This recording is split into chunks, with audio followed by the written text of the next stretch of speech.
সুপ্রিয় দর্শক, সবাইকে অসংখ্য প্রীতি ও শুভেচ্ছা জানাচ্ছি বিডি পলিটিক্স নিউজ ইউটিউব চ্যানেলের পক্ষ থেকে।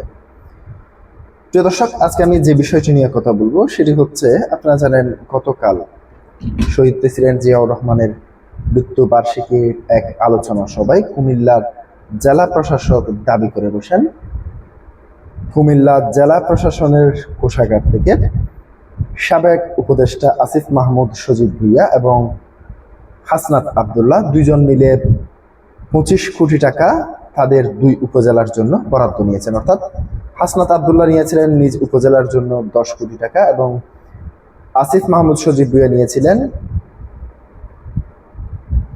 15 কোটি টাকা। এরপর থেকে সামাজিক যোগাযোগ মাধ্যম সহ সব জায়গায় আলোচনায় আসে তারা এই টাকা কি করেছেন। শেষ পর্যন্ত হাসনাত আবদুল্লাহ এবং আসিফ মাহমুদ সজীব ভুইয়া এর ব্যাখ্যা দিয়েছেন। তিনি তাদের উপজেলার বিভিন্ন কর্মকাণ্ডের জন্য এই টাকাগুলি নিয়েছিলেন বলে দাবি করলে শেষ পর্যন্ত তিনি কুমিল্লা জেলা প্রশাসক শেষ পর্যন্ত তার বক্তব্যের পক্ষে যে বিষয়টি তুলে ধরেছেন সেটি আপনাদের সামনে আজকে আমি বলবো। তারা দুই উপজেলার জন্য নিল 25 কোটি আর অন্যান্যরা পেল 10 থেকে 15 লাখ টাকা। এটা তো বৈষম্য। জাতীয় নাগরিক পার্টি এনসিপির দুই তরুণ নেতা আসিফ মাহমুদ ও হাসনাত আবদুল্লাহর বিরুদ্ধে প্রকল্পের নামে জেলা প্রশাসনের পরিষদের তহবিল থেকে দুইটি উপজেলার জন্য মোট 25 কোটি টাকা তুলে নেওয়ার গুরুতর অভিযোগ তুলেছেন কুমিল্লা জেলা পরিষদের চরম প্রশাসক মোহাম্মদ মোস্তাক মিয়া। এই উন্নয়ন বরাদ্দকে চরম বৈষম্যমূলক আখ্যা দিয়ে তিনি এই দুই রাজনৈতিক ব্যক্তিকে প্রকাশ্যে চ্যালেঞ্জ ছুড়ে দিয়ে বলেছেন, ওরা যে টাকাটা নিয়েছে তা পারলে বলুক, নেয় নাই। রোববার 31 মে একটি গণমাধ্যমে দেওয়া এক বিশেষ সাক্ষাৎকারে তিনি নিজের আগের বক্তব্যের সপক্ষে এই ব্যাখ্যা সুনির্দিষ্ট বরাদ্দের খতিয়ান তুলে ধরেন।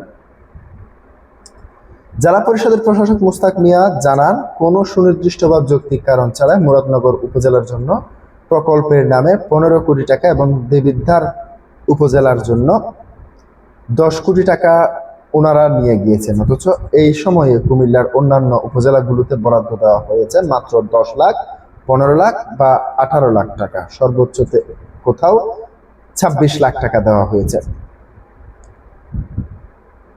তিনি ক্ষোভ প্রকাশ করে বলেন, আমাদের জেলা পরিষদের নিজস্ব তহবিল এবং এডিপির টাকা এভাবে দুটি উপজেলায় কোটি কোটি টাকা বন্টন করা আর বাকি উপজেলাকে বঞ্চিত করা ওনাদের ঘোষিত বৈষম্য বিরোধী সমাজ নীতির সম্পূর্ণ পরিপন্থী। ওনারাই মূলত ক্ষমতার অপব্যবহার করে জেলা জুড়ে নতুন করে এই অর্থনৈতিক বৈষম্যের সৃষ্টি করেছেন।